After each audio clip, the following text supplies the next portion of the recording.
EPF కనీస pension 7,500కు పెంచాలని, pension కు డిఏ లింక్ చేయాలని, పెన్షన్దారుల కుటుంబాలకు వైద్య సౌకర్యం కల్పించాలని కోరుతూ ఈ నెల 8వ తేదీన రాజమండ్రి రీజనల్ ఈపీఎఫ్ఓ వద్ద జరిగే ధర్నా కార్యక్రమంలో ఈపీఎఫ్ పెన్షన్దారులంతా పాల్గొనాలని కోరుతూ ఆమదాల అప్పలస్వామి కాలనీలో పెన్షన్దారుల సంఘం ఆధ్వర్యంలో ప్రచారం నిర్వహించారు. ఈ ప్రచారాన్ని ఉద్దేశించి ఐఎఫ్టీయూ రాష్ట్ర సహాయ కార్యదర్శి యు వెంకటేశ్వరరావు మాట్లాడుతూ కార్మికులు 25-30 సంవత్సరాలు కష్టపడి దాచుకున్న పీఎఫ్ సొమ్ము సగం ప్రభుత్వం తీసుకుని దానిపై వచ్చే వడ్డీ కూడా పెన్షన్ రూపంలో చెల్లించడం లేదని అన్నారు.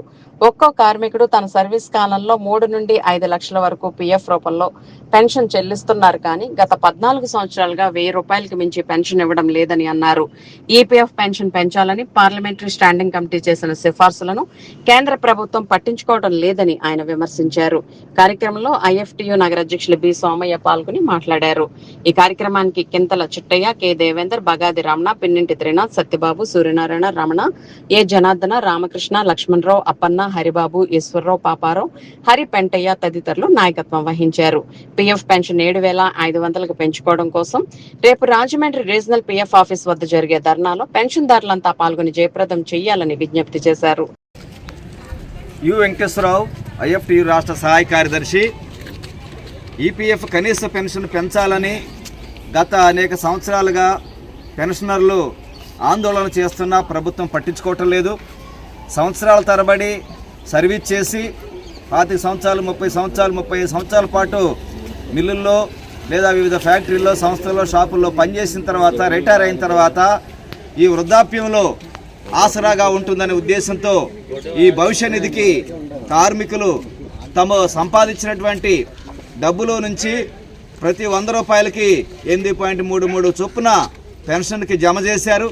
ఆ విధంగా లక్షలాది రూపాయలు ఈపీఎఫ్ఓ డిపార్ట్మెంట్కి జమ అయినాయి. ఆ జమ అయినటువంటి డబ్బుల మీద వచ్చేటువంటి వడ్డీయే సంవత్సరానికి 60,000 కోట్ల రూపాయలు ఉంది. ఈ డబ్బులు కనీసం పెన్షన్లందరికీ ఇస్తే కూడా 7,500 రూపాయలు ఇవ్వచ్చని పార్లమెంటరీ స్టాండింగ్ కమిటీ చెబుతోంది. అయినా కానీ ప్రభుత్వం పట్టించుకోవటం లేదు. పెద్ద పెద్ద బడా కార్పొరేట్ కంపెనీలకు మాత్రం లక్షల కోట్ల రూపాయలు రాయితీలు ఇస్తున్నారు. ఇప్పటికే అదానీ, అంబానీ లాంటి కంపెనీలకి దాదాపు 20 లక్షల కోట్ల రూపాయల విలువ చేసేటువంటి రాయితీలు ఇచ్చారు. కానీ వృద్ధాప్యంలో ఆసరాగా ఎటువంటి దిక్కు దివాణం లేకుండా ఉన్నటువంటి వృద్ధులకి కనీస పెన్షన్ పెంచడానికి వీళ్ళకి చేతులు రావటం లేదు. ఇది చాలా దుర్మార్గమైన విషయం. ఎప్పటికైనా సరే మోడీ, అమిత్ షాల ప్రభుత్వం వెంటనే పూనుకుని పార్లమెంటరీ స్టాండింగ్ కమిటీ చెప్పిన విధంగా PF central board of trustee చేసిన సూచన మేరకు, అదేవిధంగా సుప్రీంకోర్టు సలహా మేరకు కనీస పెన్షన్ 7,500 రూపాయలు ఇవ్వాలని చెప్పని, డిఏ లింక్ చేయాలని, వైద్య సదుపాయం కల్పించాలని విజ్ఞప్తి చేస్తూ ఉన్నాం. అదేవిధంగా రాష్ట్రంలో ఉన్నటువంటి చంద్రబాబు నాయుడు గారు, పవన్ కళ్యాణ్ గారి ప్రభుత్వం కూడా ఢిల్లీ ప్రభుత్వం మీద ఒత్తిడి తీసుకొచ్చి ఈ పెన్షన్ పెంపుదల కోసం కృషి చేయాలని కూడా విజ్ఞప్తి చేస్తూ ఉన్నాం. లేని పక్షంలో భవిష్యత్తులో మా ఆందోళన తీవ్రతరం చేస్తామని తెలియజేస్తూ రేపు ఇదే సమస్యపైన రాజమండ్రి పీఎఫ్ రీజనల్ కార్యాలయం దగ్గర జరిగే ధర్నాని జయప్రదం చేయాల్సిందిగా పెన్షనర్లందరికీ, భవిష్యత్తులో పెన్షన్ పొందబోయే వారికి కూడా విజ్ఞప్తి చేస్తున్నాం. ఈపీఎఫ్ పెన్షన్దారుల పెన్షను 7,500 రూపాయలకు పెంచాలని, డిఏ అనుసంధానం చేయాలని, కుటుంబ సభ్యులకు వైద్య సౌకర్యం కల్పించాలని చెప్పి ఏపీ ప్రగతిశీల ఈపీఎఫ్ పెన్షనర్ల సంఘం ఆధ్వర్యంలో రేపు Rajahmundry PF regional commissioner office కార్యాలయం ముందు పెద్ద ఎత్తున ధర్నా జరగబోతూ ఉంది. ఈ ధర్నాను జయప్రదం చేయాలని ప్రగతిశీల పెన్షనర్ల సంక్షేమ సంఘం తరఫున మేము కార్మిక సోదరులకి, పెన్షన్దారులందరికీ కూడా విజ్ఞప్తి చేస్తూ ఉన్నాం. గత 14 సంవత్సరాలుగా కనీస పెన్షన్ 1000 రూపాయలు మాత్రమే ఉంది.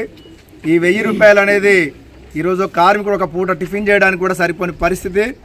మరి కుటుంబం మొత్తం నెలంతా గడపాలి, బ్రతకాలని అంటే ఈ పెన్షన్ పెంచాల్సిన అవసరం ఉంది. మరి ఈ యొక్క పెన్షన్ పెంపుదల కోసం కార్మిక సంఘాలు, పెన్షనర్లు ఆందోళన చేసిన ఫలితంగా ప్రభుత్వం పార్లమెంటరీ కమిటీ నియమించింది. పార్లమెంటరీ కమిటీ సిఫార్సుల ప్రకారంగా 7,500 పెన్షన్ ఇవ్వాలని, అలాగే డిఏ లింక్ చేయాలని, కుటుంబ సభ్యులకు వైద్య సౌకర్యం కల్పించాలని సిఫార్సులు చేసింది. ఆ సిఫార్సుల అమలు కోసమే రేపు రాజమండ్రి పీఎఫ్ రీజనల్ ఆఫీస్ దగ్గర ధర్నా జరగబోతూ ఉంది. కార్మిక సోదరులు, పెన్షనర్లు, అన్ని రంగాల్లో పనిచేసే వాళ్ళు, మరి ఈరోజు ఎవరైతే ఈపీఎఫ్ పెన్షన్ తీసుకుంటున్నారో వాళ్ళందరూ కూడా రేపు రాజమండ్రి పీఎఫ్ ఆఫీస్ దగ్గర జరిగే ధర్నాకి వచ్చి జయప్రదం చేయాలని పెన్షన్ పెంపుదల కోసం జరుగుతున్న ఉద్యమంలో భాగస్వాములు కావాలని విజ్ఞప్తి చేస్తా ఉన్నాం.